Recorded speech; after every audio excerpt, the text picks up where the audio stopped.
Hello बच्चों, आज हम स्वास्थ्य एवं स्वच्छता के बारे में जानेंगे। बच्चों, ये स्वास्थ्य क्या होता है? जब कोई व्यक्ति के सभी अंग सामान्य रूप से कार्य करते हैं तो हम कहते हैं व्यक्ति स्वस्थ है। केवल निरोग होना ही अच्छा स्वास्थ्य नहीं कहा जा सकता।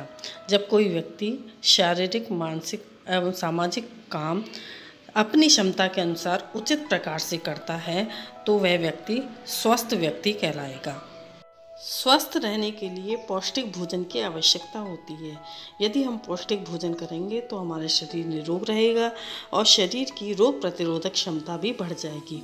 इससे हमारे शरीर का पूर्ण विकास होगा। और अगर हम भोजन अपने स्वाद के अनुसार करेंगे, जैसे चाट पकौड़ी, बर्गर, चिप्स, कोल्ड ड्रिंक्स आदि खाएंगे, तो हमारे शरीर में पोषक तत्वों की कमी हो जाएगी और धीरे धीरे हमारा शरीर बीमारियों से घिर जाएगा और हमारा शारीरिक विकास रुक जाएगा। बच्चों, अब जानें स्वच्छता। स्वच्छता के दो रूप हैं, व्यक्तिगत स्वच्छता और सार्वजनिक या सामाजिक स्वच्छता। अब ये व्यक्तिगत स्वच्छता क्या होती है? स्वस्थ रहने के लिए हमें अपने शरीर की साफ सफाई करने की आवश्यकता होती है, जो व्यक्तिगत स्वच्छता कहलाती है। व्यक्तिगत स्वच्छता के अंतर्गत हमें ये बातें याद रखना बहुत ज़रूरी है। नियमित शौच जाना व शौच के बाद साबुन से हाथ धोना, प्रतिदिन दांत, मुंह, चेहरा व जीभ की सफाई करना, प्रतिदिन स्नान करना, स्वच्छ कपड़े व नियमित जूते व चप्पल पहनना, नियमित रूप से बाल व नाखून काटना, छींकते व खांसते समय मुंह पर रुमाल का प्रयोग करना, साफ पानी पीना एवं पीने के पानी को ढककर रखना, शुद्ध भोजन स्वच्छ स्थान पर ग्रहण करना। शौच के बाद सफाई। शौच क्रिया के लिए सदैव शौचालय का प्रयोग करना चाहिए।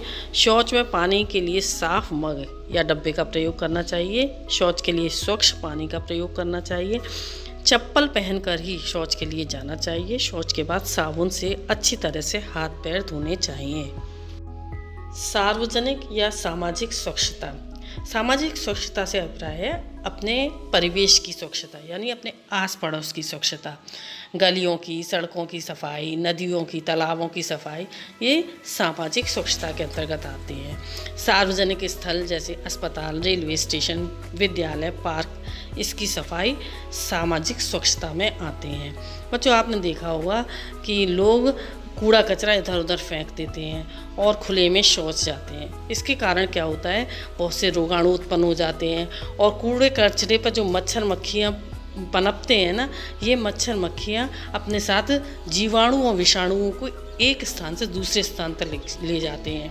जब ये खुले हुए खाद्य पदार्थ पर बैठते हैं तो ये जीवाणु और विषाणु उन खाद्य पदार्थों में चले जाते हैं और जब हम ये खाद्य पदार्थ खाते हैं तो इससे हमें अनेक बीमारियां, टाइफाइड, हैजा, डायरिया, पेट दर्द हो जाता है। बच्चों, हमें अनुपयोगी वस्तुओं को इधर उधर नहीं फेंकना चाहिए।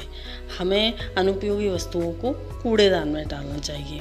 गीला और सूखा कचरा एक ही कूड़ेदान में नहीं डालना चाहिए, इससे बदबू हो जाती है और कीड़े पैदा हो जाते हैं और वायु को प्रदूषित करते हैं। गीले और सूखे कचरे को अलग अलग कूड़ेदान में डालना चाहिए। गीले कचरे से खाद बनाई जा सकती है, जबकि सूखे कचरे से पुनः दूसरी वस्तुएं बनाई जा सकती हैं। क्लीन सिटी, ग्रीन सिटी योजना के अंतर्गत नगर पालिका ने लोगों को सूखा कचरा नीले रंग के कूड़ेदान में और गीला कचरा हरे रंग के कूड़ेदान में डालने को कहा है। बच्चों, आप जानते हो कि ये गीला कचरा क्या होता है? शाक सब्जियों के छिलके, सड़ी गली सब्जियां, खराब फलों के छिलके, फलों का रस निकालने के बाद जो गूदा बचता है ये सब गीले कचरे में आते हैं।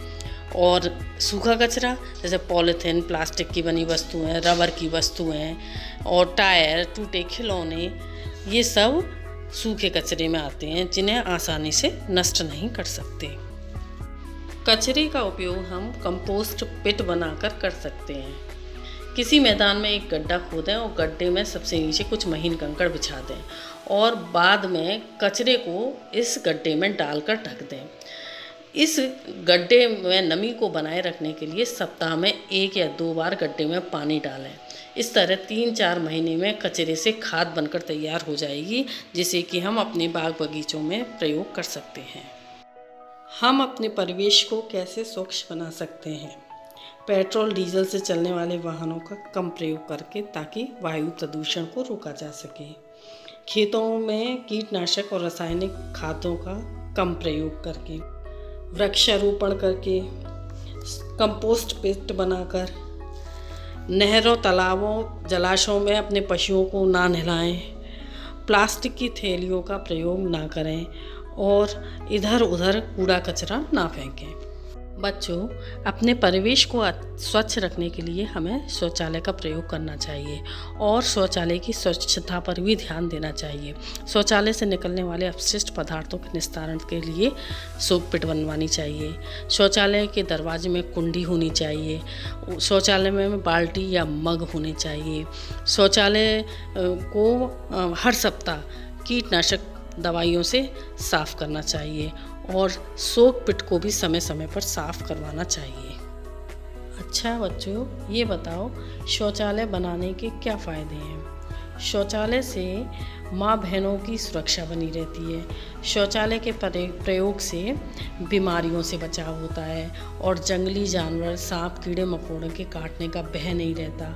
और बड़े बुजुर्ग हैं या बीमार हैं, उन्हें घर में ही शौचालय होने से सुविधा रहती है। स्वच्छ भारत के लिए अनेक जागरूकता अभियान चलाए जा रहे हैं, जैसे उत्तर प्रदेश शौचालय निर्माण योजना, ग्रामीण स्वच्छता कार्यक्रम, पूर्ण स्वच्छता अभियान, स्वच्छ भारत अभियान। 19 नवंबर को विश्व शौचालय दिवस मनाया जाता है। अगर आपको मेरा कंटेंट पसंद आया हो और ऐसे वीडियोस देखने हो तो मेरे चैनल को सब्सक्राइब करना और बेल आइकन दबाना ना भूलें। अगर ये वीडियो पसंद आई हो तो इसे लाइक और शेयर कर दीजिए और अपने सजेशंस और डाउट्स कमेंट बॉक्स में अवश्य लिखें।